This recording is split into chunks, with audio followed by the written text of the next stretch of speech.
make some sense of it all, but I can see it makes no sense at all. Is it cool to go to sleep on the floor?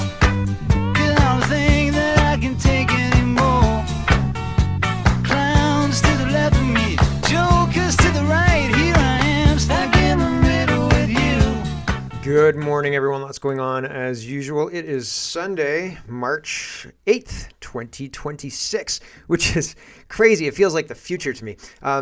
Yesterday, I was reporting the title of the show was the USMCA was being negotiated without Canada. Today, the title of the show is Shield of the Americas Conference, Canada not invited. There's this distinct trend that is happening with regards to Canada and our standing in the world. And our government seems to be, and regularly is, harming our standing in the world. And it just seems more obvious some weeks than others. And this is one of those weeks where it's super duper obvious. So what are we doing? Why are we allowing Carney to be off gallivanting in Japan and Polyev off in England, and the Conference of the Americas is happening without a really big part of, North America. So that's Canada. Totally ignored. So it's wild, and our government prefers it that way, which is not great. The trade with Japan depends on continued Canadian access to the U.S. market. Carney doubles down on electric vehicles, and great. Nobody wants an electric car. I don't want an electric car. I'll keep my gas-powered vehicle from my cold dead hands. You can take it. Trump says Starmer is going to be gone. A couple weeks, maybe, he says. I thought Starmer was going to be gone I thought he was going to be gone weeks ago, and he said, no, we're not even going to do that. And people can't even remember the scandal that Starmer was avoiding and almost brought him down, but didn't. Nintendo sues Trump over tariffs, and so there's lots to get to. Let's get to it. First, this is a petri dish full of brain cells in dogs with robot dogs with guns on their heads news. They're going right for the brains. We don't need the dogs. We're just going to have the brains. And they're going to have brains that pilot drones. And the brains in petri dishes that pilot drones are going to believe that it's a video game. And here's what the brains in petri dishes are already doing. Okay? So Dom Lucre says, a petri dish filled with human brain cells just learned to play Doom. Now, I played Doom when I was 12. I feel like, being a petri dish full of brain cells is too young to play Doom. You don't have the required experience to know that that's fake. And it's a video game. And aren't we making petri dishes filled with brain material too violent by exposing them to these games? There's going to be a petri dish filled with brain material that's going to make a movie like Clockwork Orange, but petri dishes playing Doom. I was forced to play Doom.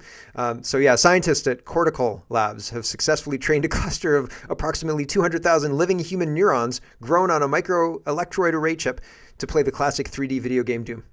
I'm pretty sure that Star Trek Voyager was part biological. That was like what was special about the Voyager ship. There was biological parts of it or something like that. So weird. I'm not comfortable with this. I'll tell you that. Let's talk about Iran, because Iran is one of the biggest news stories in the world right now. And Trump's talking to people, and there's all sorts of back and forth. He's saying unconditional surrender or until the entire regime is destroyed. Here we go. Can you give us an idea of what unconditional surrender looks like to you? I mean, what do you want from Iran? I said unconditional, not conditional. I said unconditional. It's where they cry uncle, or when they can't fight any longer, there's nobody around to cry uncle. That could happen too, because we've wiped out their leadership numerous times already. So it's if they surrender, or if there is nobody around to surrender, but they're rendered useless in terms of military.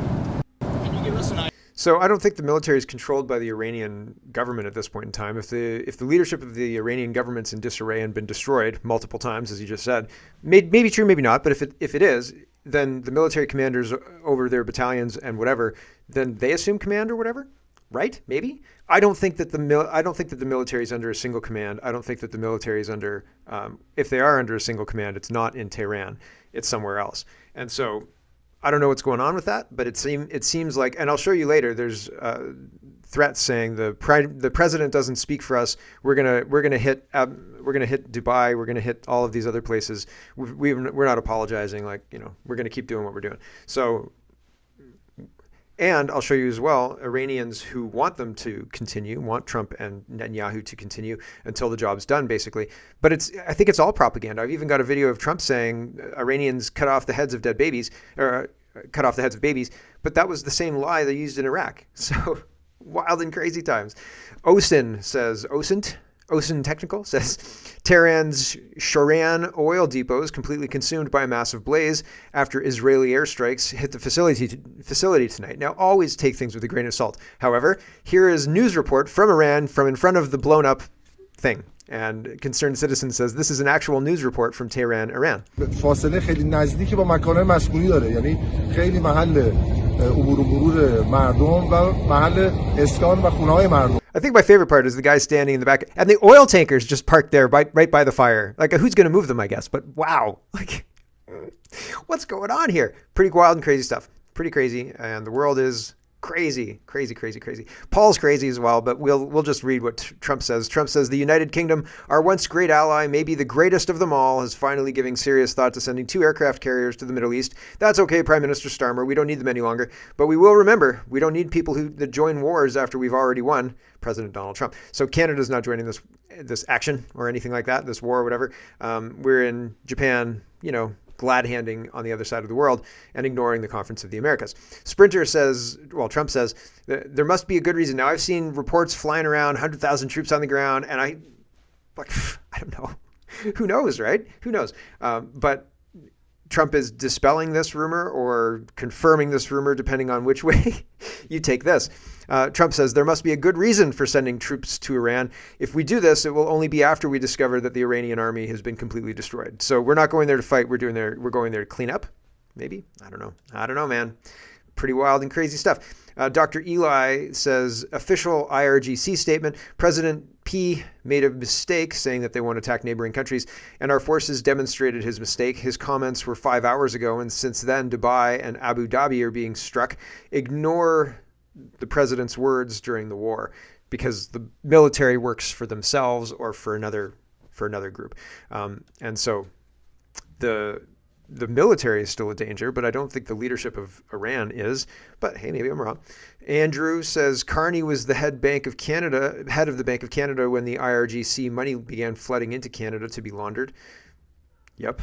And BC, I've been reporting on BC and the corruption in the Senate and the corruption in the government in BC and money laundering and racketeering. We don't have racketeering in the same way they have racketeering in the States, right? But serious monetary crimes get built up after years and years, like 3 years of work bringing somebody to trial. And then somebody says, oh yeah, you guys messed up 3 years ago and this isn't going to work. And the whole case collapses days before the trial. And it's supposed to be like a slam dunk, like we've got them dead to rights, right? And the judge says, no, you can't do that. And then that's it. You're done. Like you got one shot to take these people out and then you're done, right? And then it's all laundered through the Cayman Islands and it's all gone, right? Just evaporates or something. I don't know, but there's not been justice is what I'm saying. So interesting how that timing lines up, right? The corruption is rampant and it's not just in BC and it's not just in federal politics either, not just the Trudeau Foundation, not just Brookfield, it's everything. If only we knew how bad it really was. Bernie says, brilliant. Just 2 days of gas left in England. In 2017, we allowed the Rough storage facility to close. Centrica said it wasn't profitable and the Tories refused to subsidize it, and no one has been arsed to do anything about it since. So no gas storage, and the UK is down to 2 days. What do you think happens when the UK runs out of gas? That'll be bad. If Canada runs out of gas, like if we can't import gas from the Middle East or anything, do you think that out of necessity, out of self-preservation, we might build a pipeline? Like, guys, if we just build this pipeline, like, it would help us immensely. Ourselves, us who live here now, right now, we wouldn't be relying on anything else. World oil prices, we'd profit off of that. It would be great. Build a pipeline. No, they don't want to build a pipeline. Here's a guy saying that Donald Trump cut off the water supply for 70 million civilians.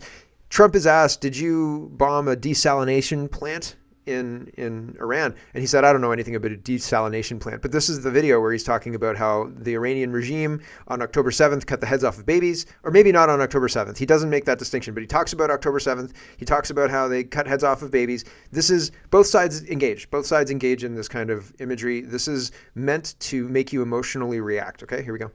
Iran today accused the U.S. of getting a desalination plant in Iran, and they said that might open the door to other strikes on infrastructure, non-military. Allow us to also open the door to other strikes against them.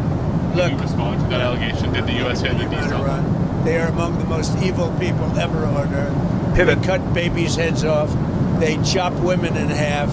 What they did, take a look at October 7th. Take a look at what they've done over the last 47 years.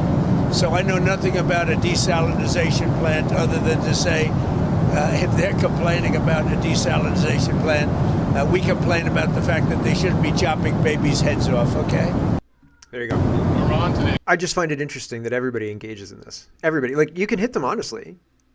The Iranian regime destroyed Iran, or Persia, whatever you want. Like, they destroyed that country. They took beautiful women and put them under hijab. They took an Islamic. They implemented their Islamic theocracy over top of Persia. You can hit them without saying they cut women in half. I mean, maybe they do cut women in half, but I don't know. Cut the heads off of babies. Maybe that did happen, but I don't know. Pivoting to October 7th, Iran funded it, right? Through Hezbollah, they funded it. That's the connection there. But at the same time, you can hit them on things that are relevant, right? And I just feel like, I feel like Trump invoking the babies and the cutting women in half undermines his position, what he's trying to do. But who am I? The Iranian people, according to this guy, so take it with a grain of salt, they want Trump to continue, Netanyahu to continue. This guy says, my friend's message from Tehran tonight, bro, I only know one thing. The U.S. and Israel have hit over 3,000 targets, and the mullahs aren't finished yet. They're not done. Like, the mullahs are continuing to fight back. We could never have taken them on with empty-handed. How many of us would have had to die just to take over one of their bases? It would be impossible. I'm personally willing to become a casualty of this war, but for these bombardments to continue for as long as needed for this cancerous tumor to be removed from Iran. We thank Trump and Netanyahu and the people of the United States and Israel, and we will compensate for their kindness when Iran is freed. Please continue for humanity, for freedom, for light, for more peace and security around the world, for a better world. So again, all of this is propaganda. All of this is this is the leftist, this is the justification. Oh yeah, the Iranian people want us to do this. The Iraqi people are taking down the statue of Saddam Hussein. They want us to do this, right? This is war propaganda for sure. But take it with a grain of salt. I'm just showing you both sides. I'm trying to show you both sides. Consequences of the war in Iran right now. Finance-a-lot says a sudden rise in oil similar to when it hit $147 a barrel in July 2008 has all kinds of secondary effects in this economy and global liquidity. 40 traders talked about that on his video today. The problem is, even if this large oil spike is temporary, it will have economic effects that impact us in 30 days and 60 days. The larger the spike, the more economic damage. However, the Trump administration has been clear they're going to give the Iranian people an opportunity to take back their own country. Trump has posted comments on Truth Social indicating this. During that period of civil unrest, U.S. military action is halted, so what we could see is a dramatic drop in oil prices once that is announced, and then a resumption of the price spike once it's declared that they're putting boots on the ground. Right? Yep. So there's the boots on the ground thing again. Are they there for cleanup, or are they there to clean up being put the country back together, or are they there to do something else? Right now, it will take about 3 weeks to move enough U.S. troops to Europe and to prepare them to deploy in the Middle East, in the middle of Iran with C-17s. In this scenario, European nations like France, Germany, and the UK will be joining in on the operation. This period of calm could end in a massive escalation. This also explains why the Trump administration has drafted the legal framework to deploy the National Guard in 50 states by April 26. So watch for an escalation, maybe not in March, but certainly April 1st. World News says, in a stunning move that nobody saw coming, Lebanon's government has imposed a full ban on all Islamic Revolutionary Guard Corps activities inside Lebanese territory. Security forces ordered to hunt down and arrest and deport any IRGC members found operating there. In Canada, we give them mansions in the beaches. David Mulrooney says, Russian oil is back. So this should have been closer to the oil stuff. If there's a disruption and an oil spike, right? If India can't get oil, for example, or if another industrialized place that's making things can't get oil, maybe China even, for example, then that's bad. So sanctioning Russian oil or taking the sanctions off Russian oil can fill the gap of the Iranian oil that's been taken out of circulation, right? And so this news is timely. David says Russian oil is back. It's interesting to note that Trump gave India permission to buy more Russian oil. China just went ahead and did it. In the past month, China's imports of Russian oil Russian crude have reached record volumes because they don't have Venezuelan oil anymore and they don't have Iranian oil anymore. Right? So they're paying more to Russia, and now less sanctions on Russia to sell their oil to other places, India. Food professor says he's been getting a lot of media calls about Iran, oil, and food prices. Keep telling them that the schedule increase in the industrial carbon price to $110 per ton on April 1st couldn't come at a worse time. Reaction, either they don't know about it or they don't care. And the answer is they don't care. That's absolutely true. They do not care. Here is Real AF Patriot, and he says, this is called forced submission. I think it's hilarious how Trump shakes hands, and like he's shaking the guy's hand and it's like jerking it all around. He's talking about things, and it's a power move. It is absolutely a power move. Watching him shake Vladimir Putin's hand, that's a super power move, right? And Real AF Patriot says, this is called forced submission. Trump is letting the Latin American leaders know who the alpha is. Trump isn't shaking hands. Trump is grabbing their hands with a death grip, forcing them to submit. Submission complete. So here we go. I just think it's funny. What are you doing, man? Can't you shake hands with people?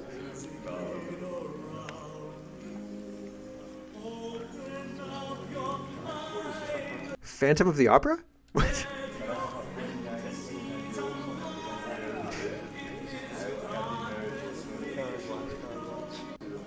It's a good musical, but what? Why is Phantom of the Opera playing in the background?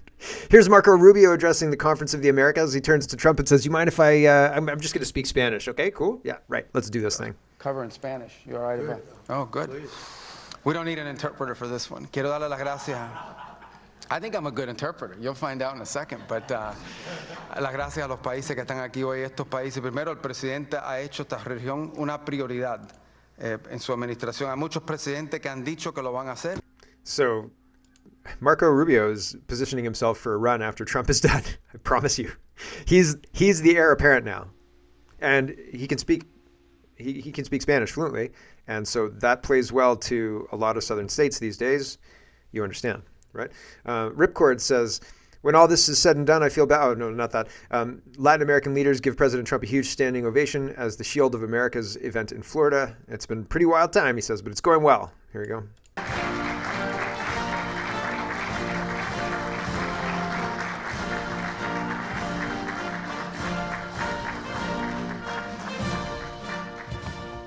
Well, thank you very much. It's been a pretty wild time, but it's going very well. Sit down, please.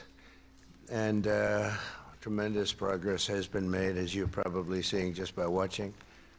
We're doing something. I built the military. Trump likes to highlight his wins. There you go. And here is Department of State says today's Shield of America Summit cements the commitment of 13 like-minded countries in our hemisphere. We share a common region and now a common purpose. The Don Roe Doctrine will ensure our security, sovereignty, and economic freedom. And so Canada wasn't invited. I had a map that showed basically all of Central and Southern and South America and the United States all at this conference. And I was like, man, that's impactful, but it just didn't save. Here's Canada Roast, and they say, when you realize Canada wasn't invited to the Shield of the Americas Summit, and yeah, Carney looks like an idiot, because he is an idiot.